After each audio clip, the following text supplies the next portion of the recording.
Hello everyone, and welcome to this short briefing on the Life Clean Energy Transition Programme topic addressing building-related interventions for vulnerable districts.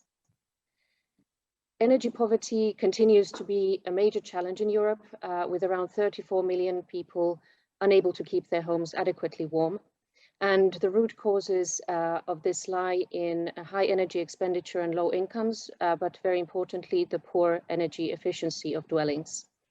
Therefore, the aim of this topic is to transform and to really focus on transforming inefficient housing stock in vulnerable districts and areas and reduce the negative effects on energy poor residents. So as such, this topic supports the implementation of the Clean Energy for All Europeans package, whereby member states, through their national energy and climate plans and the long-term renovation strategies, must identify dwellings of people at risk of energy poverty and develop effective strategies for renovating these. The topic is therefore also supporting the renovation wave and the accompanying Commission recommendation on energy poverty that were both released last October. Overall, a fair and just energy transition is one of the key pillars of all these policies, and this is also what this topic aims to support. In terms of the scope, the key aim is really to facilitate the uptake of renovation approaches for the large-scale rollout of building-related interventions for energy-poor residents. This can be done firstly in vulnerable or energy-poor geographic districts, so really focusing on a specific geographic district. Secondly, can be done by focusing on clusters of buildings with vulnerable residents or energy poor residents, so not looking at a whole district, but a clustering approach.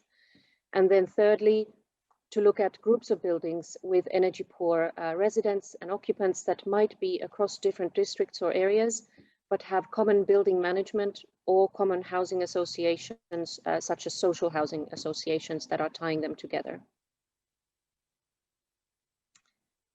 All the proposed actions are expected to look at these six elements that are mentioned on the screen. So firstly, to focus on residential buildings.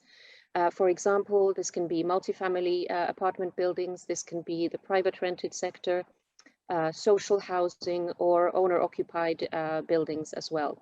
But the focus is on residential buildings.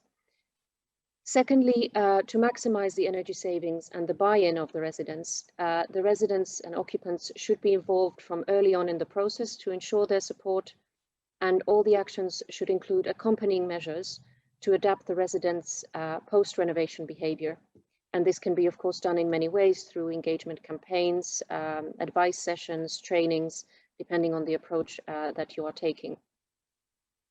A third component is that the actions should focus on lowering the cost of renovations, which has often been shown to be very prohibitive for this target group, and also to reduce the delivery time in order to minimize the disruption and disturbance to the residents. If the action includes rental properties, it's important to avoid post-work rent increases, and overall to avoid district or area gentrification and the displacement of residents after the works have been done. As a fifth point, it's important to mention that the solutions that are adopted should include proven measures for deep renovation. So we're talking here about building envelope insulation or replacement or improvement of technical building systems, for instance. So really the hard measures. And finally, in addition to the technical work, the action should also highlight the multiple benefits for the energy poor or vulnerable occupants that have been gained from the renovations. And of course, there are many options here. I mean, you can improve their comfort and their health. You can improve indoor air quality, and I will mention these again under impacts in a few moments. And you should also take into account the life cycle assessment approaches to minimize carbon emissions in the building and renovation. So while all the actions should do the points that I've just mentioned in the previous slides, there are three types of sub-actions that are possible, and you can do one or a combination of these three. So the first one is to roll out holistic industrialized deep renovation solutions, including as appropriate or as necessary the use of prefabricated modules. An example of this type of approach would be the Dutch Energiesprong model that many of you are probably already familiar with, and also the related Horizon 2020 funded project Transition Zero, both of which were based on integrated refurbishment packages, meaning renovations with prefabricated facades and roof modules, for instance, with really minimum disruption to the occupants. So that's the first subtopic here. The second one would be to develop and implement roadmaps of energy efficiency measures that can be conducted step by step. These can be done or prepared by local authorities, but also by bigger societal actors or groups or housing groups. But the key idea here is really to start with those measures with the shortest payback period to act as then a further incentive for further deeper measures. So you can start by replacing the heating and cooling systems, for instance, or by replacing or by insulating the envelope, for instance. So here, what I want to emphasize is that low-cost measures that can be quickly applied can also form a small, but only a very small and complementary part of the action and of the roadmap. The aim here is really the hard measures and concrete renovation measures. The roadmaps should also involve regular communication and engagement with all the relevant stakeholders, including, very importantly, the residents or the occupants. And although implementation would be expected to start already during the action, at a very minimum, we would expect the actions to put in place the framework for the implementation before the end of the proposed action. And this means really including being able to demonstrate that sufficient financing has been secured for the project, that there's concrete commitment, really concrete commitment of all the relevant actors, and everything is put in place for the works and action to begin. And finally, then a third option is to develop and implement roadmaps of energy efficiency measures for social housing organizations specifically. And the aim here is really to address the specific needs of their own building stock and their own residents, and to focus on the needs of social housing. Social housing obviously takes different shapes and forms in different member states, so we would expect this to be reflected in the approach and taken into consideration. But again, as with the previous point on roadmaps, these should involve, again, regular communication and engagement with all the stakeholders and residents. And again, as mentioned in the previous point, the low-cost measures can form only a small complementary part of the roadmap. And again, as with the previous point, the actions are expected to hopefully start implementation already during the project, or at the very minimum to have the framework in place with the funding and financing, with the commitment of actors and so forth. So these are the three subpoints. I should mention here as well that although we're talking about energy efficiency measures, solutions can also include renewable energy solutions to accompany the energy efficiency measures.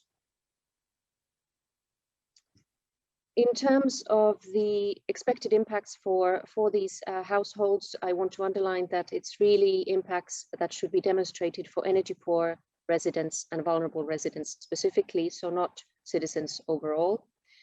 There are 8 expected impacts that are mentioned in the topic, or for the topic. We have the number of buildings renovated and the number of roadmaps created, of course, depending on which sort of subtopic you are looking at. But also the number of energy poor residents and consumers impacted.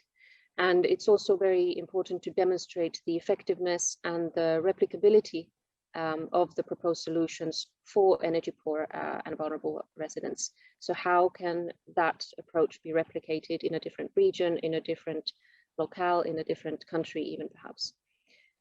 But in addition, also, as I mentioned earlier, you can demonstrate multiple benefits, and we would expect you to do so.